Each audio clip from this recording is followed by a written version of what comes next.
మనకి లార్డ్స్ టెస్ట్లో శుభ్మన్ గిల్ ముందు ఎన్నైతే రికార్డులు వెయిట్ చేస్తూ ఉన్నాయో ఇక్కడ జో రూట్ ముందు కూడా అన్ని రికార్డులు వెయిట్ చేస్తూ ఉన్నాయి. అయితే వీటిలో ముచ్చటగా మూడింటి గురించి మాట్లాడదాం. అయితే ఫస్ట్ దీంట్లో కనుక మనం చెప్పాలి అంటే జో రూట్ కనుక ఈ మ్యాచ్లో 45 రన్స్ కొట్టాడు అంటే ఇండియా మీద 3000 రన్స్ కంప్లీట్ చేసిన ఏకైక ప్లేయర్గా అయితే ఒక రికార్డు క్రియేట్ చేసే ఛాన్స్ ఉంది. సో మరి ఫస్ట్ ఇన్నింగ్స్లో 45 రన్స్ కొడతాడా లేదా అనేది తర్వాత చూద్దాం. అయితే మరి దాని తర్వాత సెకండ్ రికార్డ్ ఏంటంటే ఈ మ్యాచ్లో కనుక 99 రన్స్ కొట్టాడు అంటే మరి ఇంగ్లాండ్ తరఫున మరి 7000 రన్స్ కంప్లీట్ చేసిన అంటే ఇంగ్లాండ్ గడ్డ మీద 7000 రన్స్ కంప్లీట్ చేసిన ప్లేయర్గా అయితే ఒక రికార్డు క్రియేట్ చేసే ఛాన్స్ ఉంది.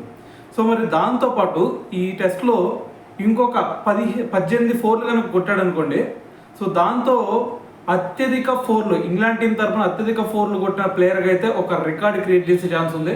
మరి ఇప్పటి వరకు ఆ రికార్డ్ చూసుకుంటే మరి అలెస్టర్ కుక్ పేరు మీద ఉంది. అతను ఇప్పటి వరకు మొత్తం 816 ఫోర్లు అయితే కొట్టాడు అనమాట.